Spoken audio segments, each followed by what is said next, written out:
Bismillahirrahmanirrahim. Assalamualaikum warahmatullahi wabarakatuh. Sahabat yang beriman, kebalikan dari siksa kubur dikenal dengan nikmat kubur. Nikmat kubur diperuntukkan bagi hamba Allah yang diridhoi oleh Allah, serta mereka yang beriman dan bertakwa. Seperti namanya, seseorang akan memperoleh kebahagiaan dan terbatas dari siksa di alam barzakh. Kesenangan seperti apa yang didapat? Ketika manusia wafat, mereka menuju tahap selanjutnya, yakni alam barzakh. Kengerian alam ini dimulai ketika jenazah dimasukkan di dalam kubur, di mana jasad itu akan diimpit dan dijepit oleh kuburannya sendiri. Nabi SAW dalam sebuah hadis menyebutkan bahwa tiap orang yang akan mengalami gencetan kuburan ini, sesungguhnya kuburan memiliki impitan yang bila seseorang selamat darinya, maka ia akan selamat seperti Sa'ad bin Mu'adz yang telah selamat. Hadis riwayat Ahmad. Bahkan anak kecil yang meninggal sekalipun akan merasakan impitan kubur. Dalam hadis riwayat Anas bin Malik, Rasulullah berkata, seandainya seseorang luput dari impitan kubur, maka sungguh anak kecil ini akan selamat. Hadis riwayat Tabrani. Umar Sulaiman al-Ashgar melanjutkan, kemudian manusia akan ditanya sebagai ujian baginya oleh para malaikat penjaga kubur, yakni Munkar dan Nakir, dengan pertanyaan seperti, siapa Tuhanmu? Siapa nabimu? Seperti apa agamamu? Bagi mereka yang mampu menjawab dengan benar, maka akan ada seruan dari langit, hambaku benar, serta lolos dari azab kubur. Sementara orang yang musyrik dan kafir, mereka membalas pertanyaan itu dengan salah dan ketidaktahuan, kemudian mereka akan mendapat siksa darinya. Nikmat kubur bagi orang beriman dan bertakwa. Kebahagiaan yang akan diterima oleh mukmin diuraikan oleh Rasulullah dalam sabdanya. Dari Al-Bara ibnu Azib, Nabi SAW mengatakan, malaikat bertanya kepada seorang mukmin dan ia menjawabnya dengan baik. Setelah itu terdengar seruan dari langit, hambaku benar, beri dia ranjang dari surga, berikan pakaian dari surga, dan bukakanlah pintu menuju surga baginya. Rasulullah melanjutkan, lalu ia diberikan wewangian dari surga dan dilapangkan kuburnya sejauh pandangan mata. Malaikat mendatanginya dalam bentuk lelaki yang tampan, bajunya bagus, baunya wangi, dan berkata, bergembiralah dengan kemudahan yang telah kau terima, bergembiralah dengan ridha Allah dan surga yang berisi kenikmatan abadi. Ini adalah hari yang telah dijanjikan untukmu. Lalu mukmin itu bertanya, siapakah engkau? Wajahmu penuh kebaikan. Malaikat yang menyamar itu menjawab, aku adalah amal solehmu. Demi Allah yang aku tahu engkau cepat dalam ketaatan, lambat dalam maksiat. Semoga Allah membalasmu dengan kebaikan. Kemudian dibukakan baginya pintu surga dan pintu neraka. Lalu dikatakan, ini tempatmu bila mendurhakai Allah. Allah membalas maksiatmu dengan neraka ini. Ketika ia melihat surga, ia berkata, ya Tuhan, percepatlah datangnya kiamat agar aku dapat berkumpul kembali dengan keluarga dan hartaku. Lalu dikatakan kepadanya, tenanglah. Hadis riwayat Bukhari. Dalam hadis riwayat Anas bin Malik juga disebutkan nikmat kubur untuk orang yang bertakwa yang telah menjawab pertanyaan dua malaikat dengan benar. Lihatlah tempat tinggalmu di neraka, namun Allah menggantinya dengan surga. Lalu kuburannya dilapangkan sejauh 70 hasta dan penuh dengan nuansa hijau sampai hari kebangkitan. Hadis riwayat Bukhari dan Muslim. Pada riwayat lain dari Abu Daud pula dikatakan, bila hamba mukmin yang menjawab baik pertanyaan kemudian ia dibawa malaikat ke rumahnya di neraka, kepadanya dikatakan, ini tadinya untukmu, namun Allah melindungimu dan menggantikannya dengan rumah yang ada di surga. Setelah melihat rumah itu, ia berkata, biarkan aku pergi agar dapat memberi kabar gembira kepada keluargaku. Dikatakan kepadanya, tinggallah di sini. Hadis riwayat Abu Daud. Sahabat yang beriman, demikianlah gambaran nikmat kubur bagi para hamba Allah yang bertakwa.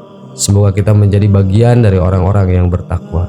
Amin. Allahu a'lam. Wassalamualaikum warahmatullahi wabarakatuh.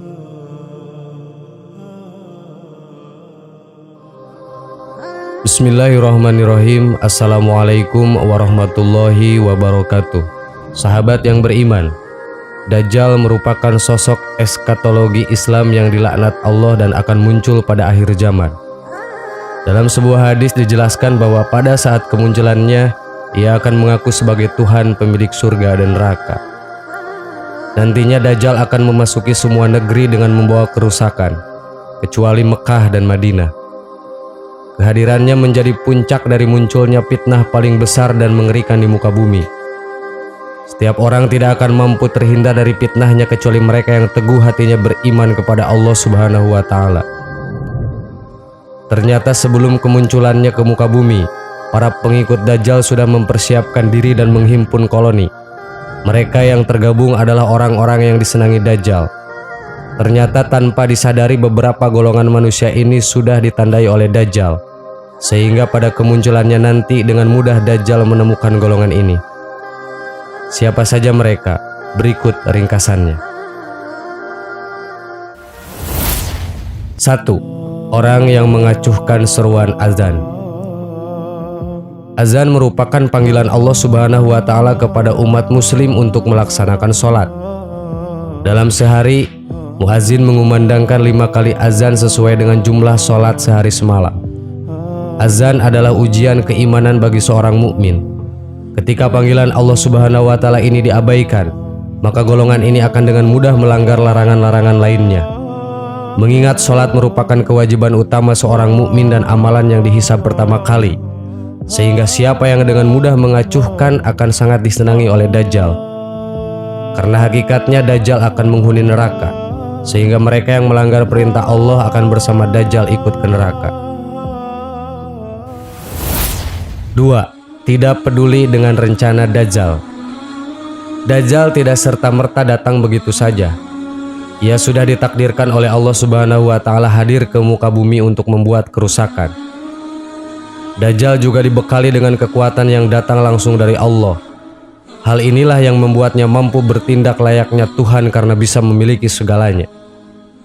Meskipun kekuatan tersebut hanya sedemikian kecil dari kekuatan maha dahsyat dari Allah Subhanahu wa Ta'ala.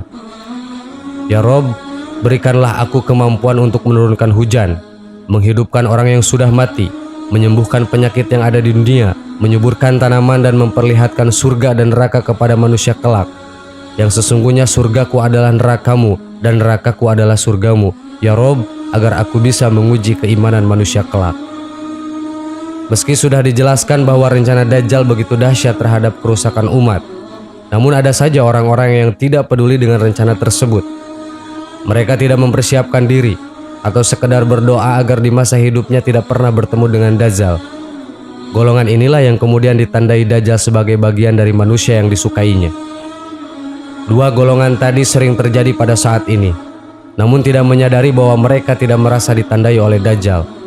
Mereka disenangi Dajjal karena menjauhkan diri dari Allah serta tidak percaya terhadap apa yang sudah dijelaskan oleh Rasul-Nya. Padahal huru-hara yang diciptakan Dajjal ini sangat pedih sehingga sulit untuk dihindari. Orang-orang beriman mencari cara agar bisa terhindar dari fitnah tersebut. Kemunculan Dajjal sudah semakin dekat dengan merebaknya fitnah, kekufuran, kesyirikan dan fitnah din yang menimpa kaum muslimin. Sahabat yang beriman, semoga informasi ini dapat menyadarkan kita bahwa apa yang kita perbuat saat ini membahayakan diri sendiri karena akan terbawa ke jalan kesesatan yang diharapkan Dajjal. Semoga Allah menyelamatkan kita kaum muslimin dari fitnah Dajjal dan menjauhkan kita darinya. Wallahu a'lam. Wassalamualaikum warahmatullahi wabarakatuh.